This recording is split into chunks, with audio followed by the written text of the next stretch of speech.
Emily Turner and David Turner looked like the perfect suburban couple, but behind the walls of their quiet home, jealousy, fear, and betrayal were boiling to the surface.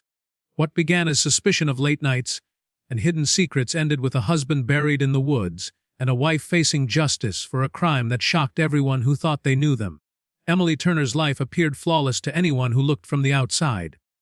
She lived in a comfortable suburban home with her husband, David, and their marriage seemed to be the kind people admired.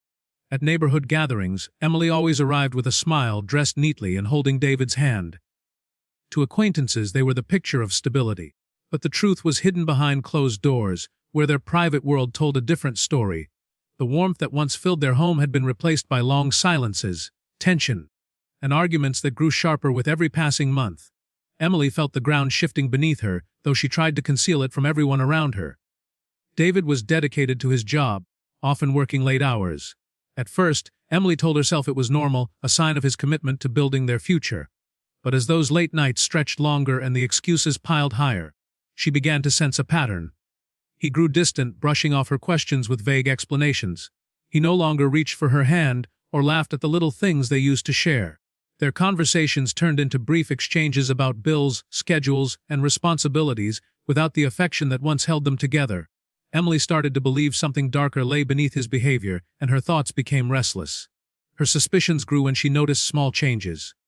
David began guarding his phone carefully, leaving it face down on the table or carrying it everywhere he went.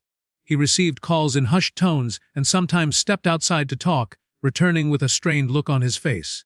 Emily watched these moments closely, but rather than confront him directly, she kept her anger buried. She feared that asking too many questions might give him an excuse to walk away. Instead, she studied him, memorizing his schedule, analyzing his words, and quietly feeding her doubts. The couple's neighbors noticed subtle changes too. Emily, who once greeted everyone cheerfully, now avoided casual conversations. She lingered outside less, and when she did, her expression seemed drawn, as though her mind was elsewhere. Some assumed she was simply stressed, but those who had observed the Turners for years could sense a coldness replacing what was once warmth. To them, Emily seemed restless, pacing inside her home at odd hours, as if unable to settle her thoughts. What they didn't realize was that she was spiraling deeper into resentment. Emily's world became a cycle of watching, waiting, and building silent rage. She replayed their past in her mind, wondering when everything began to fall apart. She remembered birthdays and anniversaries that once felt full of joy but now seemed like distant memories. She compared the man she married to the one she lived with, struggling to reconcile how he had become so detached. Every unanswered question in her mind added weight to her growing sense of betrayal. She began imagining worst-case scenarios, convincing herself that another woman must be behind his coldness. Even without proof, her certainty hardened into something immovable. David, meanwhile, seemed unaware of just how deeply Emily's thoughts had darkened. To him, the marriage was crumbling quietly, but he had no idea she was keeping score of every slight, every late night, and every excuse. He viewed their distance as the inevitable drift of two people who no longer connected. Emily, however, saw it as a deliberate act against her, a threat to the life she believed she deserved. The fear of losing control, of being abandoned or humiliated, consumed her more than the thought of repairing what was broken. What began as suspicion grew into obsession. Emily started keeping track of the times David came and went, noting the smallest details. If he left the house at 9, she watched the clock until he returned, cataloging every minute of his absence. She even followed him once, driving slowly behind his car, her heart pounding as if she were about to uncover the truth she had feared all along. That night, she didn't find anything suspicious, but the act itself revealed how far she had already fallen. She was no longer just a suspicious wife. She was a woman on the edge of something much darker. Inside her mind, thoughts shifted from doubt to anger, and from anger to a cold sense of determination. Emily convinced herself that David's betrayal, real or imagined, was destroying her. She saw herself as a victim in a story where he was the villain, a man who had deceived her and threatened her stability. What others might have seen as ordinary marital struggles, Emily transformed into evidence of a grand betrayal. And as her resentment deepened, she began to imagine ways to take back control. By the time summer ended, Emily's thoughts were no longer about saving her marriage. They were about ending the torment she felt. She looked at David differently, not as a partner or even as a rival, but as an obstacle standing in her way. On the surface, she continued to play the role of a devoted wife, smiling when necessary and speaking softly when neighbors passed by. But behind the walls of their home, she was already planning something that would shock everyone who thought they knew her. The image of the perfect couple was about to shatter, and Emily had already chosen how. David's distance only grew with time, and for Emily, every small change felt like confirmation of her worst fears. His phone became his shield, always locked, always within reach. She noticed how he smiled faintly at messages he never shared with her, and how he deleted call logs as if wiping away evidence. Each moment fed into the storm inside her mind. She told herself that no man guarded his secrets so tightly unless there was something, or someone, he was protecting. Though she had no proof, the picture in her mind was already painted. She believed she was living in the shadow of betrayal. When whispers reached her, casual remarks from acquaintances, vague suspicions from co-workers of David who hinted at late-night outings with companies she didn't recognize, her anger grew sharper. No one ever gave details, but Emily didn't need them. She filled the gaps herself, convinced of an affair that no one had truly seen. What unsettled her most was David's composure. He remained calm, even dismissive, when she hinted at her concerns. It was as if he lived in a separate world, and she was left outside, watching from a distance. That calmness, that quiet defiance, only made her more determined to uncover the truth. Her days began to revolve around watching him.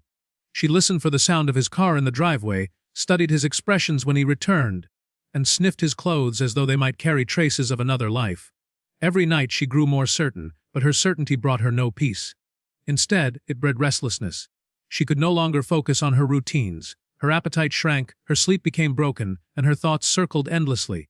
The woman who once presented herself as composed and social now appeared hollow-eyed and distracted, her charm slipping away as suspicion consumed her.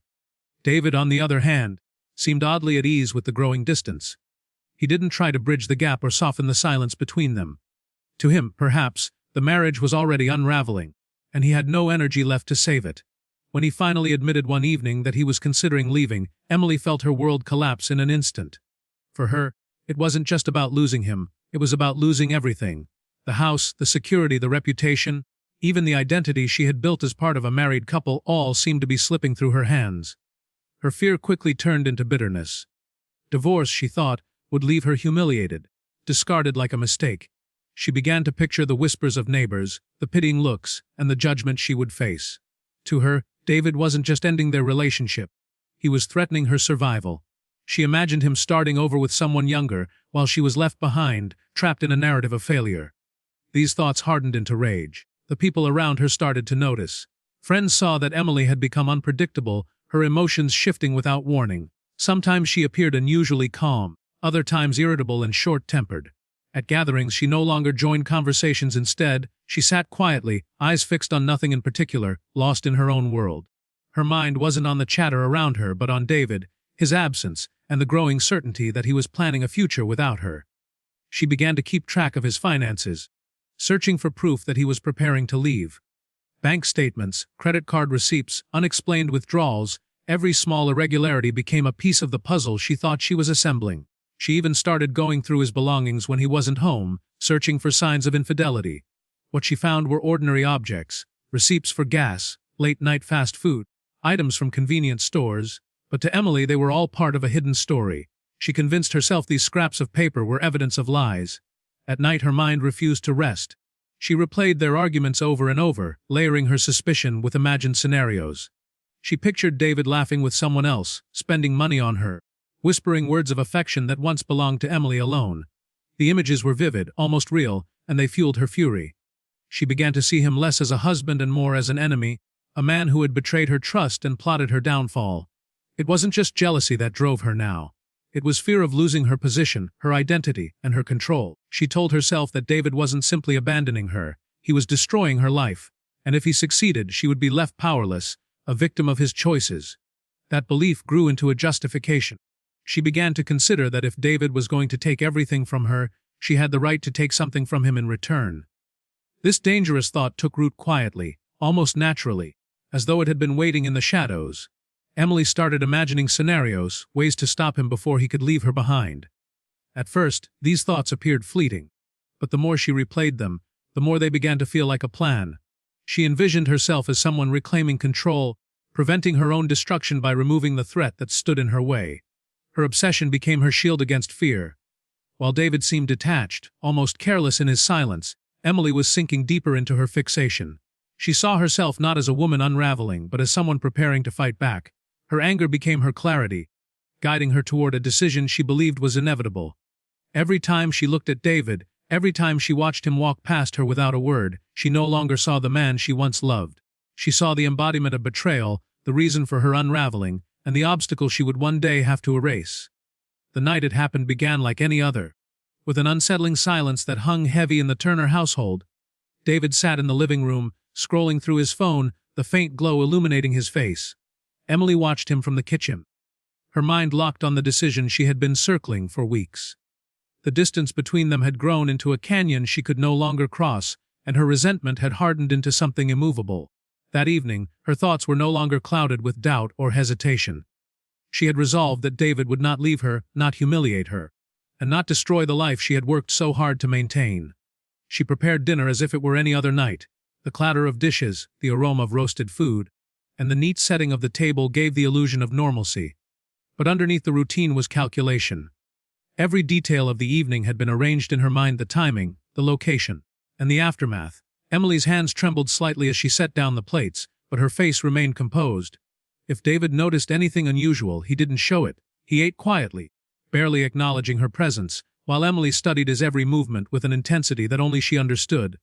When the meal was over, David leaned back, tired, his guard lowered. Emily's mind raced, 1,000 thoughts colliding in seconds.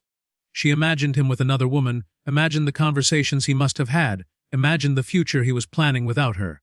Her chest tightened with a mix of anger and fear, and then, with cold precision, she acted.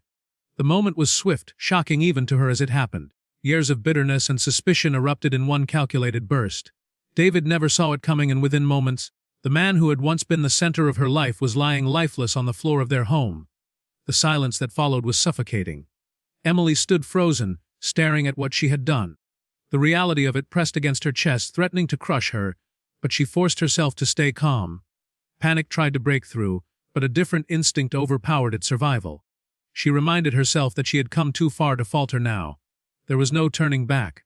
The only choice left was to hide what had happened and make sure no one would ever know. She moved quickly, her actions startlingly methodical. She dragged David's body across the room, wrapping it in a sheet she had prepared earlier.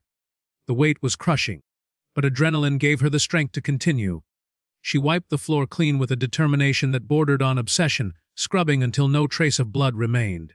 Every sound seemed amplified: the squeak of fabric, the thud of movement, the beating of her own heart.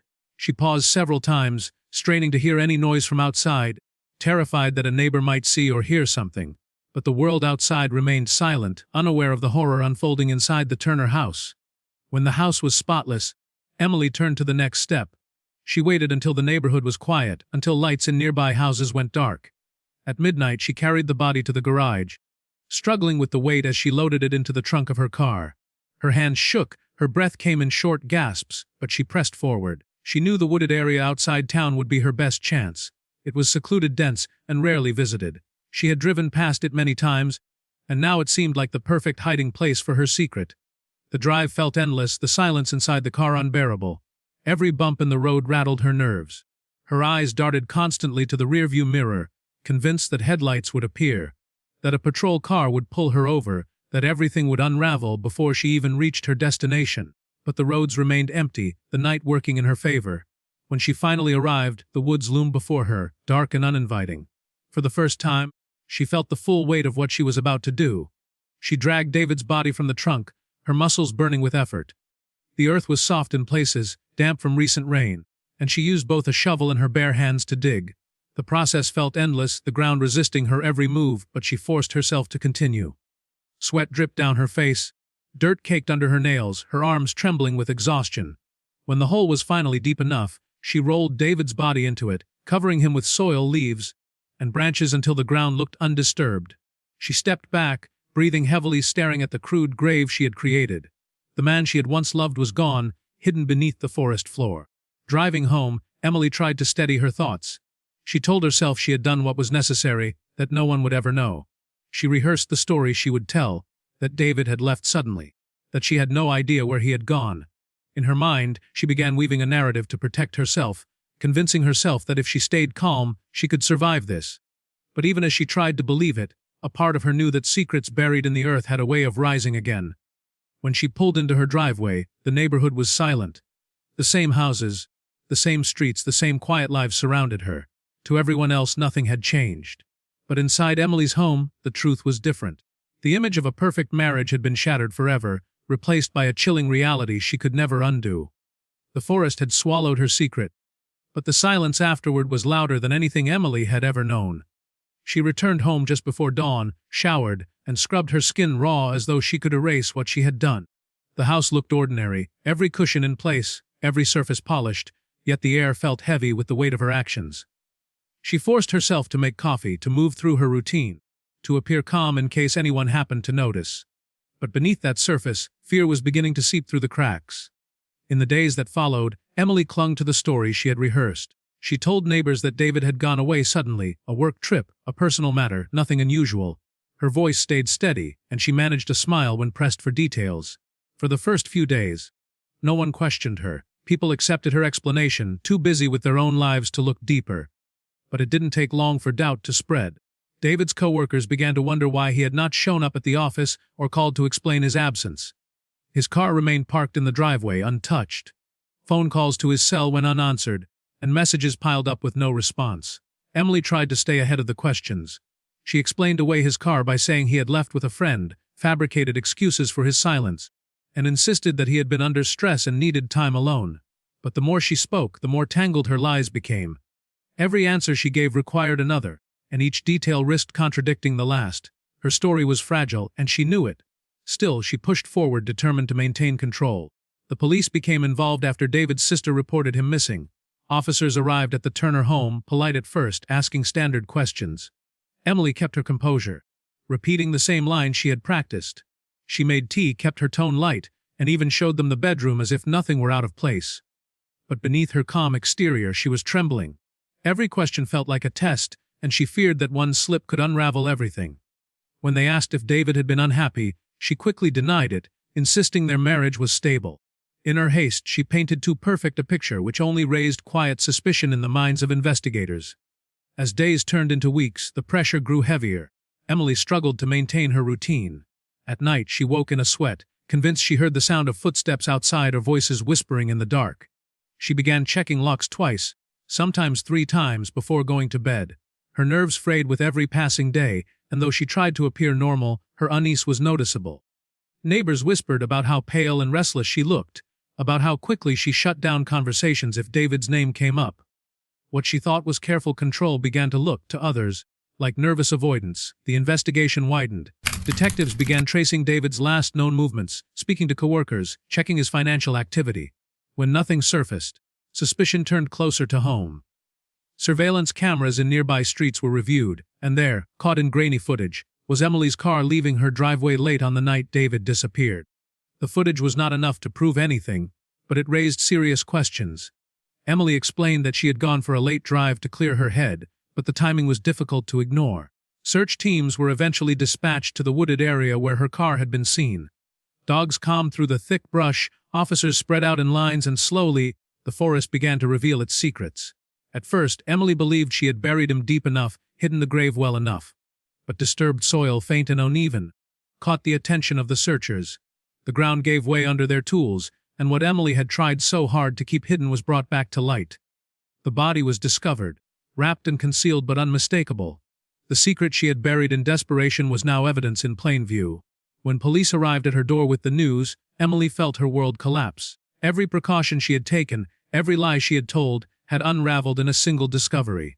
Her calm mask faltered for the first time as officers questioned her again, this time with pointed determination. They presented the footage, the inconsistencies in her story, and finally the evidence from the woods. Emily tried to deny it, but her words cracked under pressure.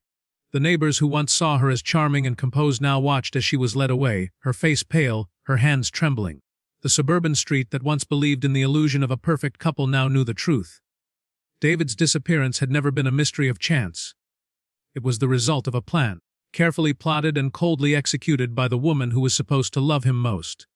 The secret buried in the woods had resurfaced, and with it, Emily's carefully constructed life collapsed into dust. The arrest was swift and merciless.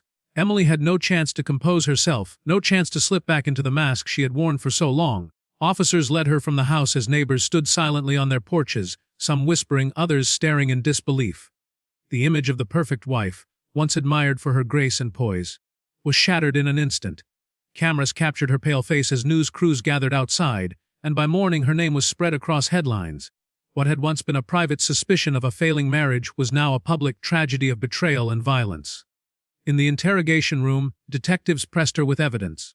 The grainy footage of her car, the inconsistencies in her statements, the body unearthed from the woods, each piece cornered her further.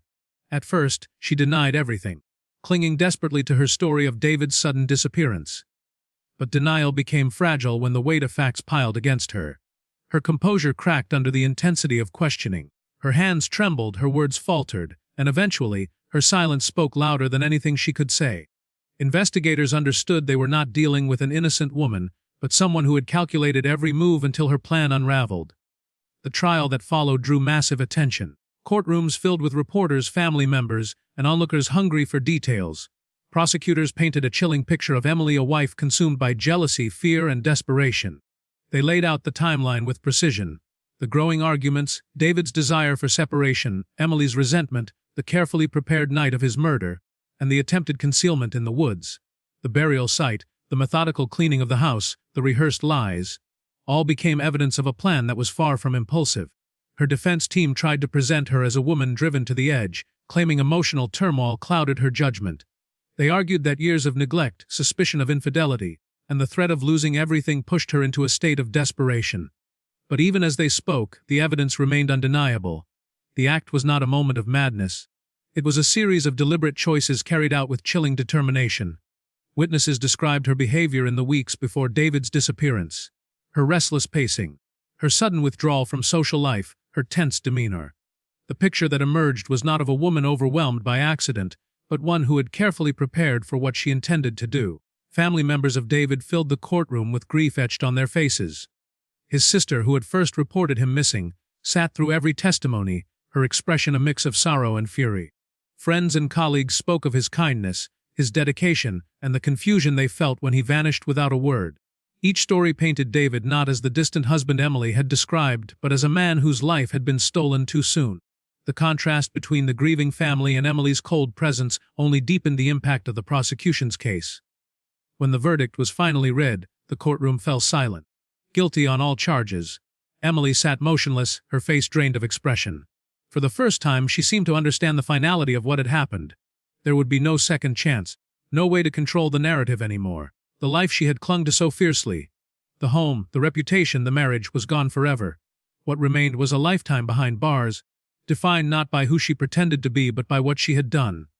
Yet the most chilling revelation came not from the trial itself, but from the investigation into her motives.